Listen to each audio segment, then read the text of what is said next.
Bonjour à tous, bien-aimés, je vous invite à quelques réflexions ensemble sur le passage de Luc chapitre 11, et je vais commencer ma lecture à partir du verset 24 jusqu'au verset 28. Et pendant plusieurs sessions, nous aurons quelques réflexions sur le thème du bonheur, être heureux.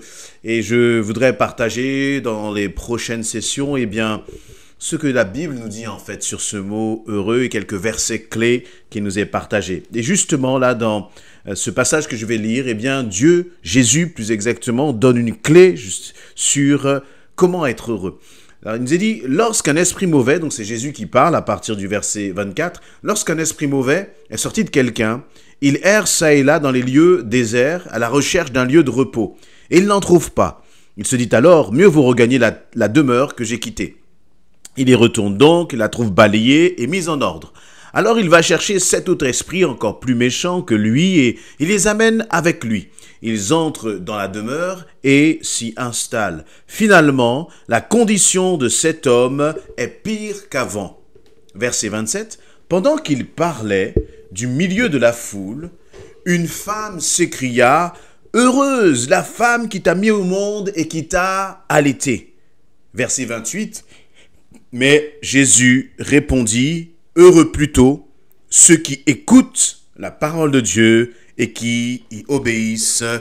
Amen. Donc dans le contexte que nous nous trouvons, Jésus est en train de parler à la foule et il raconte un peu, il parle là notamment il a comme une parole de sagesse qui impressionne manifestement cette foule et il va dire que si lorsque l'on chasse un démon de quelqu'un qui est possédé, si la maison, si le corps, si cet homme, cette femme reste vide, le démon va revenir, mais vous allez dire beaucoup plus fort parce qu'il va revenir avec, il nous a donné là un exemple, il va revenir avec 7 autres esprits, donc il va revenir encore plus fort avec 7 autres esprits pour posséder encore à nouveau cette personne parce que sa maison est restée vide. Et donc il y a une clé là que le Seigneur est en train d'expliquer et la foule est émerveillée, impressionnée par la sagesse de Jésus et à tel point qu'une femme va dire mais heureuse la femme qui t'a mise au monde et qui t'a allaité. Cette femme, c'est comme si elle disait, mais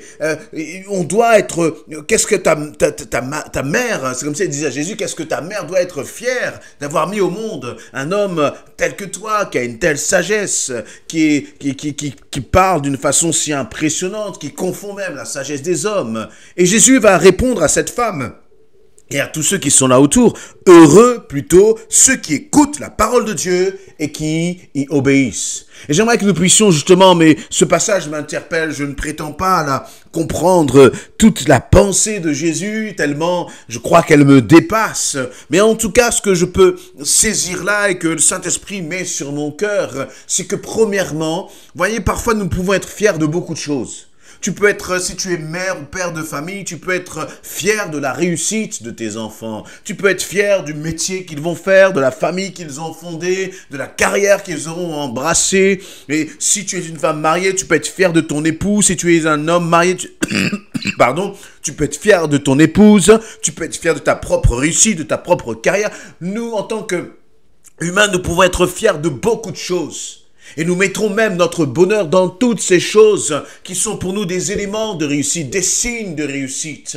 Et là, le Seigneur et cette femme qui était au milieu de la foule, elle se disait, mais waouh, j'aimerais tellement avoir un fils comme Jésus. Vous voyez, et donc elle se projetait, elle disait, mais ta mère, elle doit être vraiment fière de toi. Ça va être une femme heureuse à cause de ce que tu fais, toi, Jésus. Et Jésus va reprendre cette femme et va lui dire heureux plutôt ceux qui écoutent la parole de Dieu et qui y obéissent. Et cette parole, elle m'encourage parce qu'elle nous dit, et je voudrais que cette parole de Jésus puisse t'encourager, parce qu'elle te dit que en fait ton bonheur, même si c'est légitime, ne viendra pas de tes enfants, ne viendra pas de leur réussite. Ton bonheur, ton bien-être, le fait que tu vas être un homme, une femme épanouie ne viendra pas de la réussite des autres. Voyez, Parce que même là, on pourrait tirer une forme d'orgueil. On pourrait s'enorgueillir de la réussite de nos enfants en se disant, mais voilà, je les ai bien éduqués, même si c'est légitime, bien sûr. Et nous voulons voir nos enfants réussir. Nous voulons voir nos enfants, s'épanouir dans la vie. Mais ce qui est le plus important, au final, c'est que mon bonheur ne dépendra pas de cela, mais c'est que mon bonheur dépend de la parole de Dieu. Et donc, toi et moi, nous sommes responsables d'une certaine façon de notre bonheur. Parce qu'en tant qu'enfant de Dieu, Dieu t'a tout donné. Il a tout accompli pour toi. Et lorsque le Seigneur a accompli pour toi à la croix, ce n'est pas pour que tu sois un homme, une femme malheureuse, mais c'est pour que tu sois un homme, une femme heureux. Jésus est venu t'apporter la vie, et la vie en abondance. Et cette vie en abondance, eh bien, tu peux la vivre pleinement, mais à une condition, c'est que, tu t'attaches à la parole de Dieu et que tu la mettes en pratique. Et tu la mettes en pratique. Parfois, nous voyons...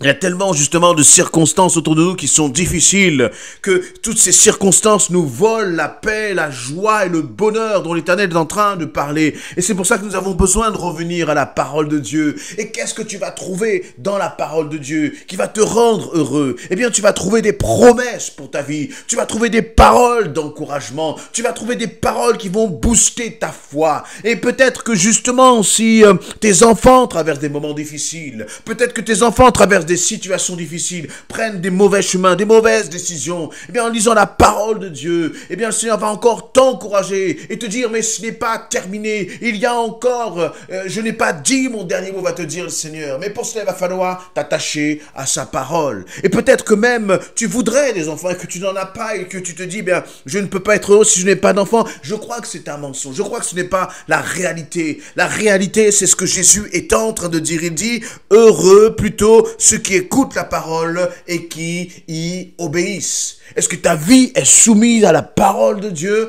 Est-ce que tu fais ce que la parole de Dieu te recommande dans toutes les situations où il y a peut-être des domaines dans ta vie où là tu commences à être dans une forme de compromis parce que tu ne veux pas lâcher, parce que tu ne veux pas te soumettre? Mais c'est justement à chaque fois que nous ne soumettons pas à la parole de Dieu, à chaque fois que nous ne marchons pas dans une obéissance complète et totale, eh bien à ce moment-là, c'est comme une faille que nous laissons à l'ennemi. Si tu fais 99% de ce que la parole de Dieu dit, mais qu'il y a 1% là, dans lequel tu refuses de te soumettre, dans lequel tu refuses d'obéir, peut-être dans le domaine du pardon, peut-être dans le domaine peut-être de l'humilité, peut-être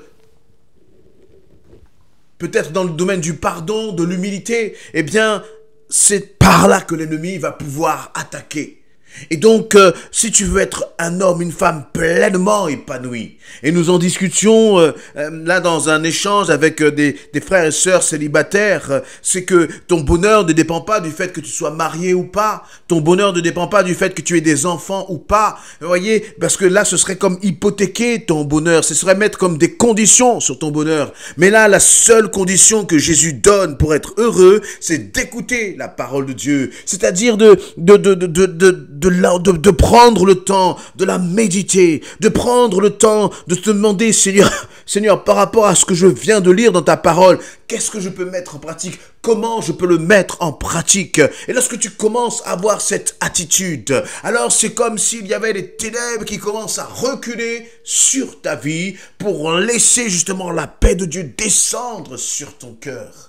Quelle est la place de la parole dans ton emploi du temps, dans tes journées? Quelle est la place de la parole de Dieu dans tes préoccupations? Eh bien, elle doit avoir une place centrale si tu veux être heureux. Vous voyez, ce n'est pas ce n'est pas là-haut seulement dans le ciel, parce que là-haut dans le ciel, nous n'aurons pas besoin de lire la parole de Dieu, puisque nous verrons Dieu. C'est donc une parole pour un bonheur ici-bas. Tu peux être enfant de Dieu, tu peux vivre sur cette terre et être heureux.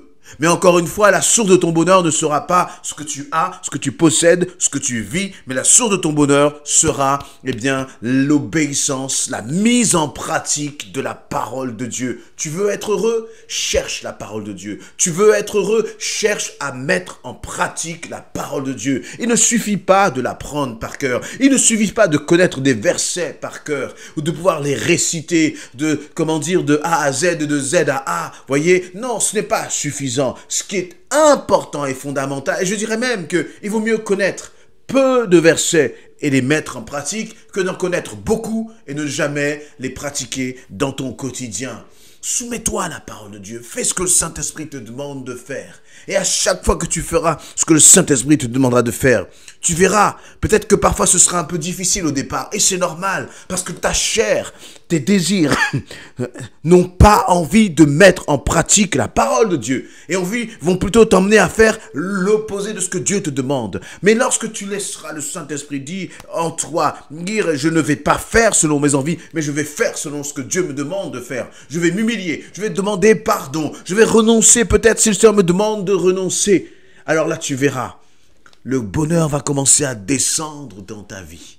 Vous voyez, le bonheur, ce n'est pas forcément parce qu'il y aura eu un miracle. Mais je crois que c'est quelque chose de quotidien qui se manifeste dans la présence de Dieu. Et ce bonheur, eh bien, c'est comme pour Pierre et Silas, même au milieu de la prison, tu peux être heureux. Je crois que Paul et Silas, eh bien, ils avaient appris à se réjouir en tout temps, et même dans la prison. Et c'est ce qui les rendait heureux, justement. Et toi aussi, tu peux décider d'être un homme, une femme heureuse en Jésus-Christ. Et là, je m'adresse peut-être à quelqu'un qui passe par un temps de dépression, par un temps de fort découragement. Ne te laisse pas voler ta joie et ta paix. Ne te laisse pas voler ton bonheur à cause de ce que peut-être tu es en train de vivre autour de toi. Mais là, dans la situation où tu te trouves, décide de mettre en pratique la parole de Dieu. Décide de dire, Seigneur, j'ai tout essayé et j'ai toujours échoué. Et je veux m'appuyer maintenant sur toi. Je veux te faire confiance.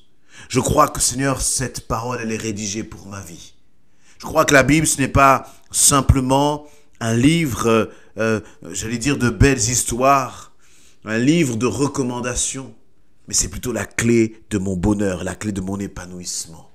Et je veux mettre en pratique ce que tu as mis dans cette lettre d'amour pour moi. Je crois que vraiment, si tu adoptes cette façon de penser et que tu commences à mettre en pratique, petit à petit, tu vas voir et tu vas commencer à goûter la présence de Dieu. Et la présence de Dieu, c'est cela le bonheur. Amen.